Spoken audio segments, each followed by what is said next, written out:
이 시간 나음교회 2주년을 맞이하여서 여기까지 인도하신 하나님께 감사하는 마음으로 다 함께 이 찬양을 고백했으면 좋겠습니다.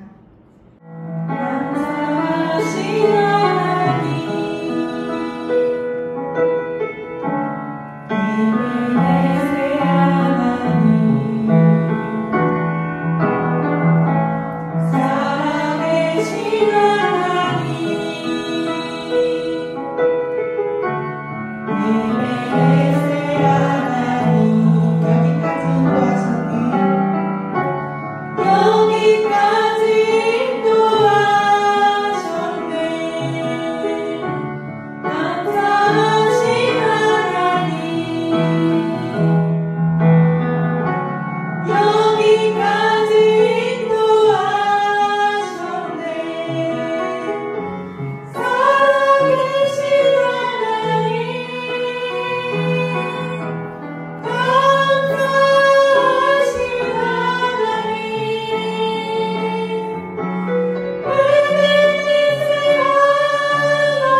오늘 이 말씀으로 조금밖에 다르지 않아서 죄송해요 라는 제목으로 말씀 나누고 싶어요. 우리가 성경을 볼 때 되게 놀라게 되는 지점이 있는데 그것은 솔직함이에요. 하나님께서 보면 성경의 하나님의 사람들, 인물들을 기록할 때 좋은 것만 기록하지 않으시고 안 된 모습, 실수한 모습 그런 것도 여과 없이 기록을 해 두셨습니다.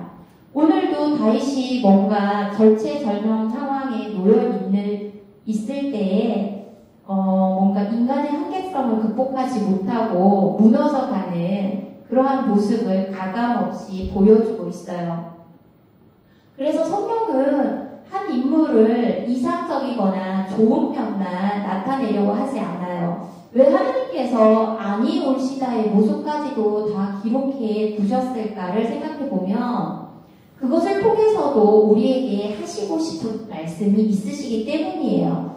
그러니까 우리도 그러잖아요. 무언가 사람에게 우리가 나타나게 보일 때에 좋은 것, 나이스한 것만 보이려고 하는 우리가 경향성이 있어요.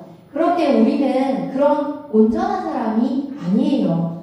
우리의 삶 가운데는 아니올시다의 부분이 늘 언제나 섞여 있단 말이에요.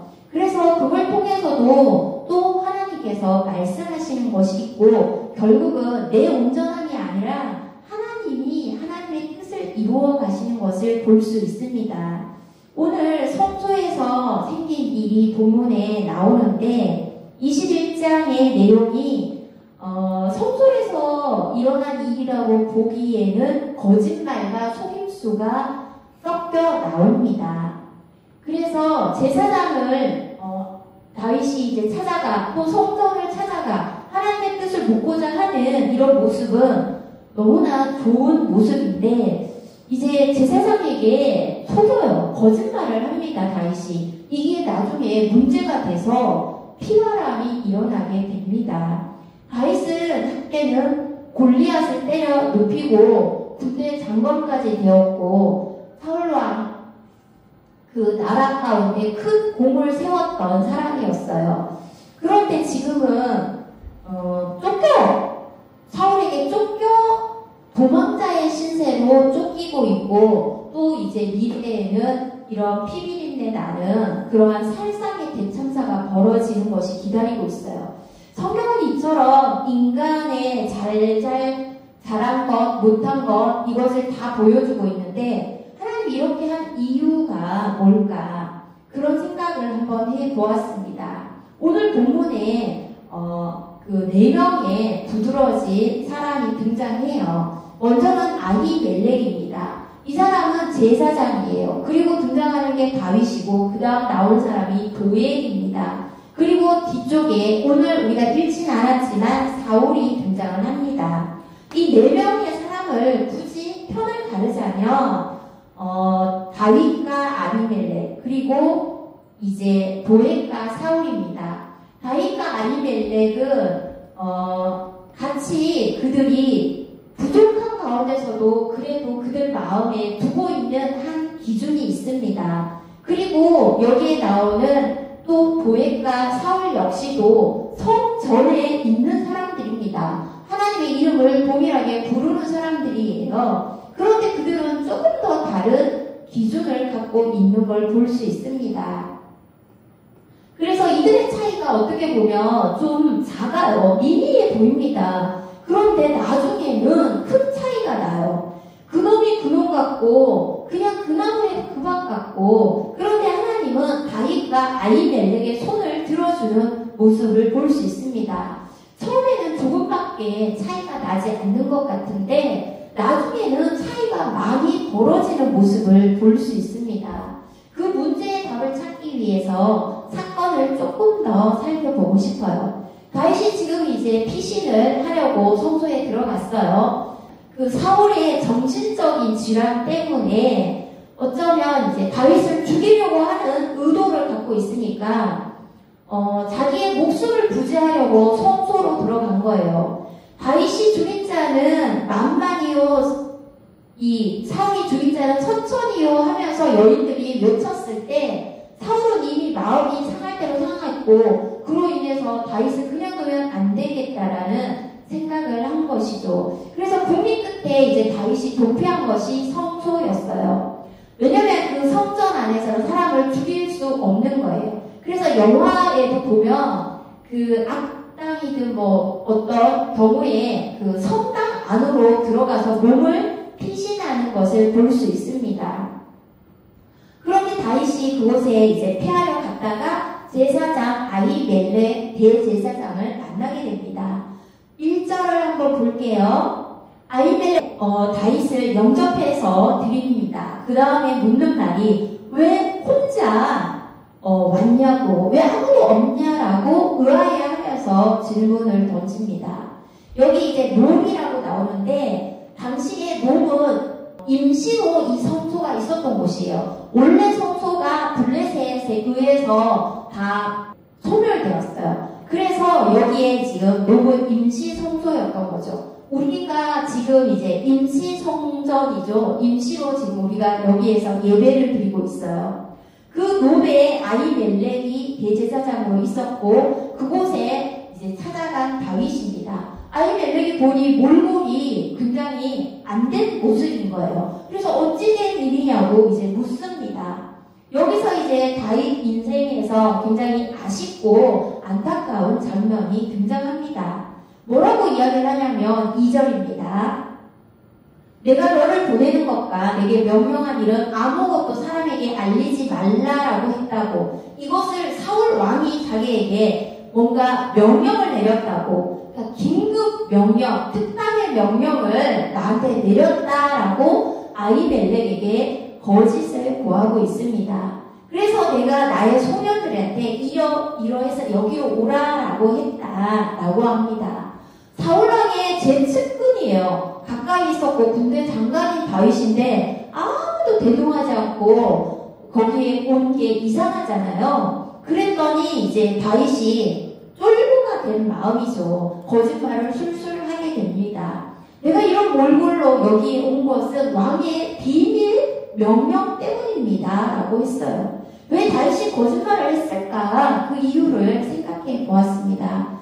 성경에는 나와 있지 않지만 이 아히멜렉과 지금 또 사울 왕에 있는 아히야 제사장과 형제라는 이야기가 있습니다. 그러니 아히멜렉에 대해서 전적으로 다윗이 신뢰할 수 없었던 것을 생각해 볼 수도 있고 어찌됐든 아히멜렉을 전적으로 자기가 믿을 수 없었기 때문에 거짓을 고하지 않았나 라는 생각을 합니다. 어찌됐든 이것으로 인해서 아히멜렉과 노베에 있던 제사장들이 죽음을 당하는 그런 일을 발생하게 되고 이것이 다윗에게 엄청난 괴로움을 던져줍니다. 그래서 사무엘상 22장에 그와 같은 말이 나옵니다. 내 탓이라고 나로 인해서 그 사람들이 이제 죽게 되었다라는 이야기를 하게 됩니다. 다윗은 그 상황만 잘 넘어가면 괜찮겠지라고 생각을 했지만 그 거짓말로 인해서 제사장들은 아무런 대책도 없이 급작스럽게 다 학살을 당하게 되었습니다. 그리고 나서 3절에 이제 다윗이 구한 것이 있습니다. 배가 너무 고픈 거죠. 그래서 떡을 구하고 있어요. 떡이 있으면 무엇이나 있는 대로 달라고 이야기를 합니다. 우리가 이 팔레스타인 지역을 생각해 볼 때 누군가가 떡을 달라고 하면 반드시 떡을 줘야 하는 이유 중에 하나가 여기에 편의점이 있는 것도 아니고 밤에 뭔가 먹을 수 있는 어떠함이 없습니다. 그러니 신약에도 나오잖아요. 떡을 간청하러 온 친구. 그러면 주지 않으면 그 사람들이 죽을 수밖에 없어요. 먹을 게 없으니까. 그래서 생명을 위해서 반드시 줘야 합니다. 그런데 지금 이 4절의 제사장이 뭐라고 얘기하냐면 보통의 떡이 없다라고 얘기를 해요. 그런데 있는 떡은 거룩한 떡, 그 떡이 있다라고. 그래서 만약에 소년들이 여자를 가까이 하지 않았다면 내가 이 거룩한 떡을 주겠다라고 합니다. 이 보통 떡이 이제 레헴이잖아요. 그래서 우리가 다윗이 태어난 거 베들레헴 할 때 그것이 이제 떡집이잖아요. 그래서 여기에 보통 하면은 보통은 홀이에요. 그러니 레헴 홀, 보통 떡은 없는데 거룩한 떡, 레헴 코데시는 있다 이 얘기예요. 그래서 이 보통하고 거룩한 떡의 차이가 굉장히 큽니다.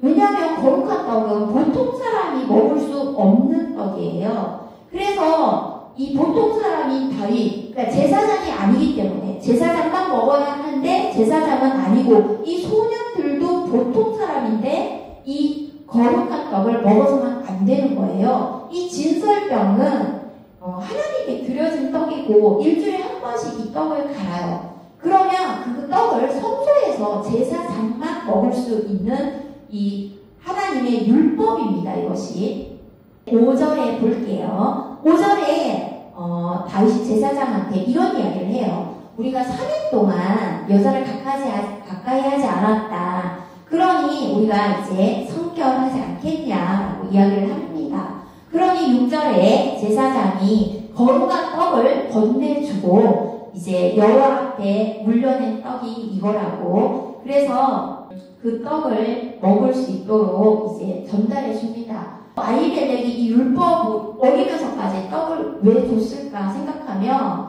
율법보다 생명, 사람이 먼저이기 때문이에요. 율법이 사람을 위해 있는 것이다 라는 생명을 위해서 존중을 하고 있는 모습입니다. 그런데 고향에서 율법을 어긴다라는 것은 어마어마한 규칙 위반입니다. 굉장히 파격적인 일을 한 것이에요. 우리는 법 때문에 많이 싸우잖아요. 내가 옳으냐, 네가 그르냐, 틀린 것에 대해서 화들짝 화를 냅니다. 예수님은 법이 사람을 살리고자 있는 것이기 때문이라고 이야기를 합니다. 그래서 누가복음 6장에 안식일의 사건이 이제 있습니다. 제자들이 밀밥 사이를 지나가면서 배가 고파서 밀을 따서 손으로 비벼서 이제 먹게 되어요. 그것을 본 바리새인들은 율법을 철저하게 지키는 사람들이었습니다. 그러니 그 광경을 보고, 왜냐하면 이 땄죠? 벼를 땄어요. 일을 한 거예요. 그리고 비벼서 먹었어요. 이건 타작을 한 것으로 그들은 해석을 합니다. 그렇기 때문에 그것으로 왈가불가했을 때 예수님이 하신 말씀이 내가 안식일의 주인이다 하면서 안식일이 나를 위해서 있는 것이다 라고 사람의 생명에 더 관심을 보이신 모습을 볼 수 있습니다. 그래서 생명을 구하는 것이 율법보다 우선된다 라는 것을 보여주셨습니다. 바로 이와 같이 아히멜렉이 생명을 우선시한 부분입니다. 그리고 7절을 보겠습니다. 그날은 사울의 신하 그 도액이라는 사람이 여호와 앞에 머물러 있는데 이 사람이 이제 뭐라고 나와요? 에돔 사람이고 사울의 목자장이라고 합니다. 성소에서 벌어진 일인데 비밀이 없습니다. 이 도액이 그 광경을 다 보았고 들었던 것입니다. 성소의 이 에돔 사람, 도액이라는 그 말의 뜻이 겁쟁이라는 뜻입니다. 커튼 뒤에서 그 광경을 다 보고 있다가 사울 왕에게 고자질을 합니다. 그래서 사울이 아히멜렉한테 왜 다윗을 떡도 주고 이렇게 숨겨주고 나에게 고하지 않고 살려줬냐라고 해서 사울이 너무너무 노하고 화를 내서 이 사건으로 인해서 85명의 제사장을 다 죽여버리는 일들이 생깁니다. 사울은 이렇게 엄청난 일을 하고도 화가 풀리지 않아서 거기에 있는 남녀, 어린아이, 젖 먹는 자들, 소, 양, 나 다 잡아 죽였습니다. 사울과 도액은 제사장과 백성을 다 학살하는 나쁜 일을 자행했습니다. 이 사람들은 생명의 일에 관심을 두었다기보다 죽음, 파멸의 일에 오히려 관심을 두었습니다.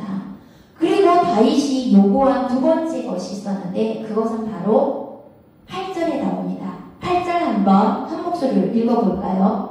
시작. 8절을 제가 읽어드릴게요. 다윗이 아히멜렉에게 이르되 여기 당신의 수중에 창이나 칼이 없냐라고 묻고 자기가 왕의 일이 급함으로 또 거짓말하죠. 왕의 일이 급함으로 사울 왕이 이 일을 시킨 게 아니에요. 내가 내 칼과 무기를 가지지 못하였나이다 라고 합니다.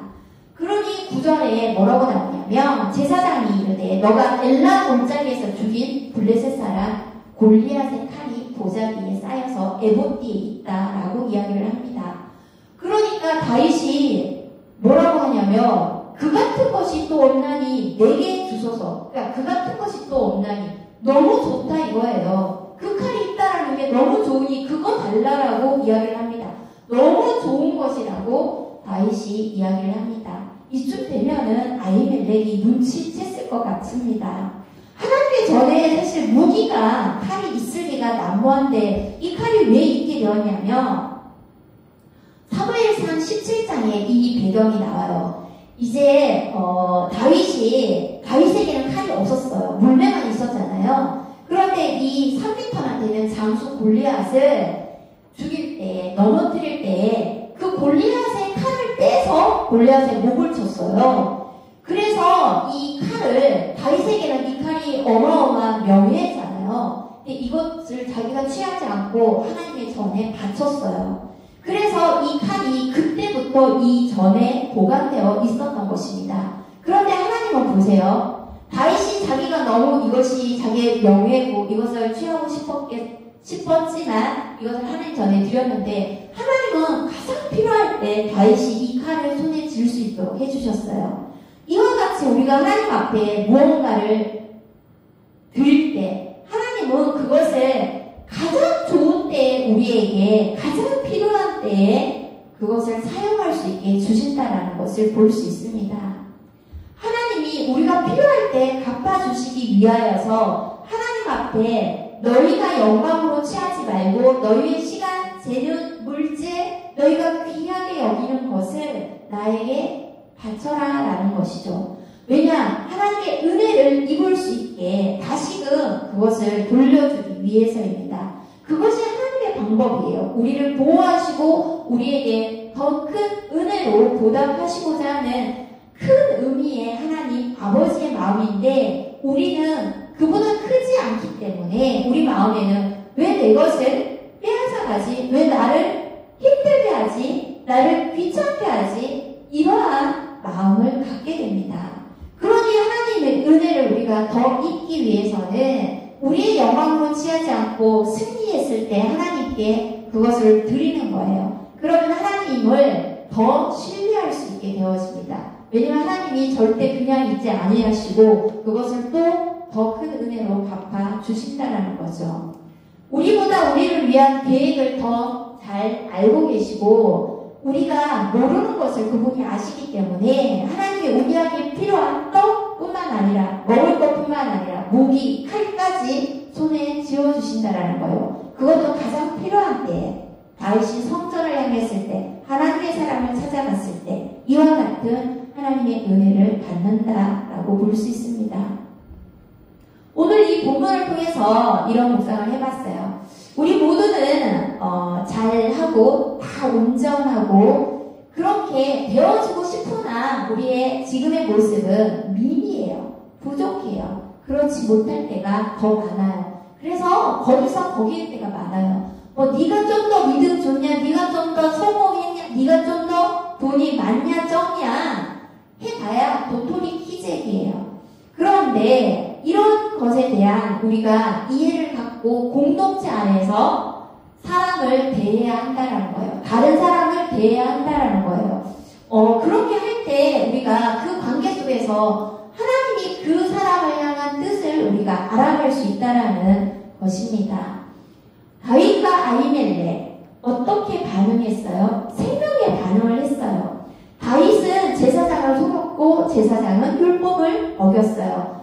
잘한 건 아니에요. 그런데 하나님은 다윗과 아히멜렉의 손을 들어주셨습니다. 다윗의 여러 가지 사건들을 우리는 알고 있어요. 바세바 사건, 우리아 사건, 그리고 그뿐만 아니라 분명히 실수도 했고 또 다윗은 어찌됐든 그 정치판에서 왕의 자리를 획득하기 위해서 겉모술수도 썼습니다. 야비한 흉정도 내줬습니다.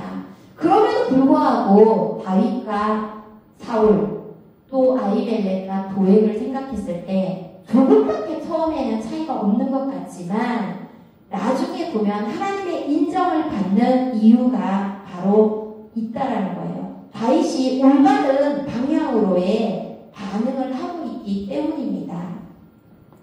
사실 다윗이 군대 장관인데 쿠데타를 일으켜서 사울 한 사람 죽일 수도 있습니다. 하지만 다윗은 항상 그 사울과 내가 나서서 그 일을 내가 해결해야 한다, 내가 처리한다라는 생각을 하지 않았습니다. 하나님이 기름 부어 세우신 왕이다라고 해서 자신이 하지 않고 그 일 가운데 뒤에 있었습니다. 그리고 하나님이 그 일을 행하시기를 기다렸습니다. 이것이 말이 쉽지 무언가를 기다린다는 게 내가 지금 죽을지도 모르는 상황에서 어느 때까지 그것을 기다리고 어느 때까지 하나님이 정말 해주실런지 안 해주실런지도 모르는데 그렇게 한다라는 것이 쉬운 일이 아니에요. 그런데 다윗은 이러한 방향성이 맞았다라는 거예요. 그래서 자기의 왕이 하나님이라는 것에 대한 방향성을 분명히 갖고 있었던 다윗입니다.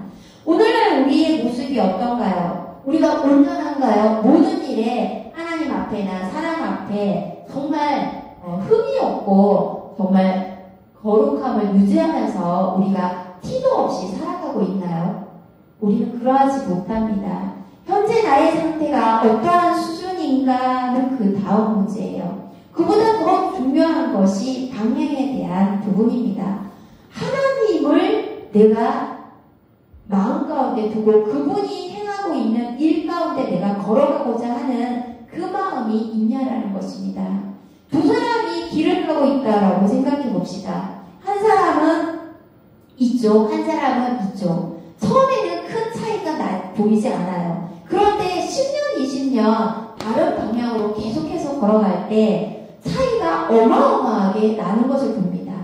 한 사람은 생명에 반응하고 생명의 길로 걸어가고 또 한 사람은 내 개인의 나의 것이 기분 나쁘고 나의 것이 무너지는 것이 두려워서 내 자아로서 걸어갈 때 멸망의 길로 걸어가게 됩니다.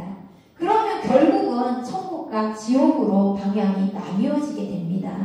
생명의 길은 영생으로 가고 자신을 위해서 자기의 어떤 것이 무너질까봐 걸어가면 사망의 길입니다. 나를 지키려고 가는 길은 멸망의 길로 가는 것을 보게 됩니다. 다윗은 지금 길을 가고 있어요. 무결점의 길은 아니에요. 거짓도 하고 허점이 있고 실수도 있습니다.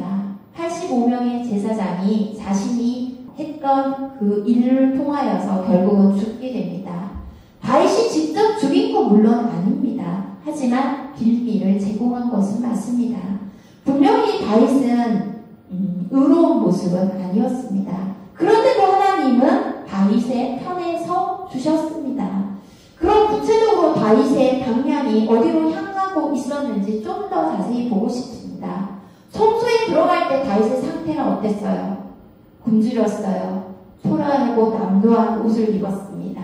안전을 위한 자신을 지킬 어떠한 것도 손에 쥐어 있지 않았습니다. 그런 다윗이 그 성소를 나올 때 모습은 어땠나요? 굶주린 배를 채웠습니다. 하나님이 채워주셨죠. 그 다음에 그의 손에 무기를 들었습니다. 바로 골리앗을 무찔렀던 그 칼입니다. 상징적인 의미가 있죠. 그가 정말 안전할 수 있도록 그가 붙잡은 것은 하나님입니다. 하나님을 기반으로 붙잡은 것입니다. 그것은 곧 다윗이 생명의 길을 붙잡은 것이라고 볼 수 있습니다.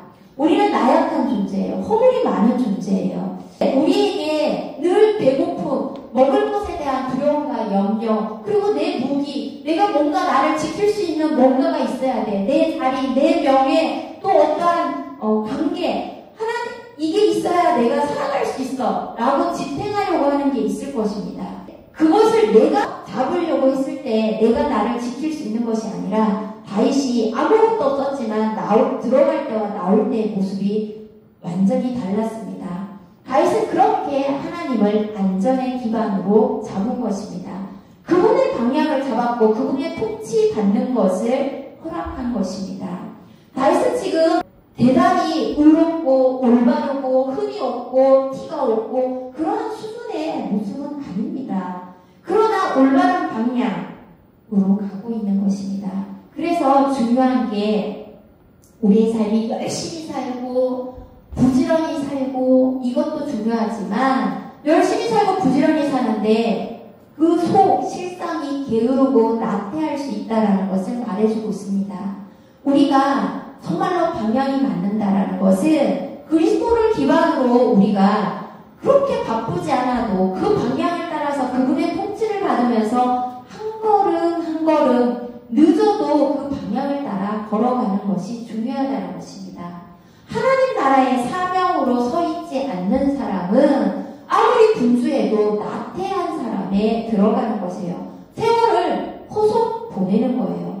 내가 10년, 20년 이렇게 살았는데 나 뭐했지? 라는 것을 말하게 될 때가 온다라는 거예요. 우리의 방향이 하나님을 의존했을 때는 좀 다른 결과가 옵니다. 그분의 빌부터 살아갈 때는 뭐 한 게 없는 것 같은데 보니까 풍성해진 거, 보니까 생명을 쥐고 있는 거, 생명의 열매가 맺혀진 거, 그것을 볼 수 있습니다. 진짜 방향은 예수님, 하나님 없이는 아무것도 그 방향이 온전할 수 없다라는 거. 그래서 예수님과 하나님과 성령님과 동행하는 방향이 우리 가운데 필요하다는 거. 다윗이 바로 그것을 선택한 것입니다. 도액도 성소에 있었어요. 사울도 예배하는 사람이었고, 사울도 말끝마다 하나님 이름을 말하는, 거론하는 사람이었습니다. 그런데 그들의 신앙은 자아 위에 세워진 신앙이었어요. 자신 위에 세웠습니다. 예수 그리스도 위에 건축된 신앙이 아니었습니다. 도액이 성소에 왜 들어갔겠어요? 성소에서 신앙생활하는 모습입니다. 성소 안에서 이를 관찰하고 있었어요. 이유가 뭐였을까요? 하나님을 통하여 양식을 얻고 싶었고, 하나님을 통하여 무기를 얻고 싶었던 것입니다. 그때 도액이 응답받은 것이죠. 사울이 알지 못하는 비밀을 자기가 들었고, 그것을 고자질해서 자기가 내가 이제 한 짝이 올라가겠구나, 나에게 뭔가 하사하겠구나 라는 꿈을 기대했을 것입니다. 도액과 다윗의 차이가 여기 있습니다. 도액은 자신의 성공, 신화를 위해서 사울의 인정을 받으려고 내가 좀 더 올라가야겠다라는 꿈을 꾸었던 것을, 그렇게 내 꿈을 이루기 위해서 하나님 도와주세요 했던 모습이 바로 성전에서의 도액의 모습이었습니다. 그런데 조금 다른 다윗의 모습이지 않습니까? 하나님을 통해서 하나님을 빙자해서 뭔가 자신이 무기를 필요로 하는 그런 신앙생활을 우리는 오늘 하고 있지는 않는지, 그 찰나에 뭔가 이슈가 딱 떨어지면 이거구나, 하나님이 드디어 나를 도와주시는구나 라고 그것을 취하는 이러한 신앙생활, 자기를 위해서 자아 위에 세우는 모습. 그래서 내가 한 자리 해야지, 장로가 되어야지, 목사가 되어야지, 또는 사회에 나가서 내가 이렇게 해야지, 이런 인맥을 쌓아야지 하는, 그렇게 세우는 거. 그래서 내가 복음을 이룩하는 모습. 궁극적으로 이렇게 하는 것이 제사장을 죽이게 되는, 하나님의 사람을 죽이게 되고 하나님의 영광을 낚아채는 그러한 결과를 맺게 되었습니다. 다윗은 절박한 그런 상태에서 하나님을 붙잡았습니다. 하나님을 통해서가 아니라 그냥 하나님 자체가 필요했던 것입니다. 그래서 하나님이 내 양식, 내 떡이 되어주세요. 하나님이 나의 무기가 되어주세요. 골리앗과 나아갈 때도 그와 같은 말을 선포하며 나갔잖아요. 하나님이 나의 힘입니다. 하나님 없이 나는 살 수 없습니다. 그렇게 나아갔던 사람입니다. 예수님 위에 우리의 인생을 건설하는 것이 바로 이와 같은 것입니다. 그렇게 되면 무엇이 들어오든 나가든 크게 상관이 없어요. 그런데 이렇게 되어지지 않으면 내가 하나님을 통해서 이걸 얻기 위해서, 이 자리에 가기 위해서, 이것을 취하기 위해서 라고 그것을 쌓아 올린 거면, 그것이 내가 원하고 귀히 여기는 그거, 자리든 돈이든 명예든 관계든 그것이 쑥 빠져나가면 무너져 내립니다. 내가 뭐 때문에 지금까지 이렇게 쌓아 올렸는데 다 허물어집니다. 완전히 무너지는 모습을 발견합니다. 그런데 우리 인생의 기반이 예수님 때문에, 예수님, 그 하나님이 그것을 내가 취하는 것이라면 돈이 오고 좋은 직장이 얻어지고 명성을 얻고 좋은 관계들을 많이 가졌다 할지라도 물론 좋죠, 기쁘죠. 그런데 그것이 빠져나가도 그렇게 다 무너지지는 않습니다. 다 허물어지지 않습니다. 왜냐하면 또 선한 싸움을 그저 싸워 나가는 것에 불과하기 때문입니다. 하나님이 찾는 삶의 방향은 어쩌면 빈손 들고 다윗이 배고프고 무기도 없는 상태에서 성전을 잡고 하나님의 사랑을 찾은 것처럼 그렇게 우리가 하나님 앞에 나아가는 것입니다. 그래서 울부짖는, 통회하는 그 마음으로 나아가는 것입니다. 하나님 그 자체가 양식이 되는, 하나님이 내 떡이에요, 하나님이 나의 무기가 되어주세요 라고 그렇게 목마른 자리로 나아가는 것입니다. 그렇게 절박하게 붙드는 것입니다. 그렇게 하나님께 나아가지 않고 도액과 같이 그러한 신앙생활을 하게 되면, 내 자아 위에 세워지게 되면 결국은 무슨 일만 생기면 내 것이 달아나 버리면, 내가 취하려고 했었던 것이 무너지면 우르르 무너지는 것을 발견합니다. 하나 더 얘기하고 싶은 것은 우리가 현재 조금 다른 길을 가고 있는 그와 같은 사람이 있다라고 할 때에 우리가 그것을 인정해 주는 것입니다. 왜냐하면 우리가 온전하지 않기 때문에 나도 온전하지 않고 나도 흠이 많고 티가 많고 내 옆에 사람도 그러함을 인정해 주자는 것입니다. 다윗도 조금 부족했습니다. 오늘 아히멜렉도 율법을 깬 제사장이었습니다. 이들도 죄를 지은 것 마찬가지였습니다. 우리가 갖고 있는 고질적인 문제가 나랑 의견이 좀 맞지 않거나 다르면 틀렸다라고 하는 것입니다. 이분법적으로 갈라내는 것입니다. 이 사람은 좋은 사람, 이 사람은 나쁜 사람하고 선을 긋는 것입니다.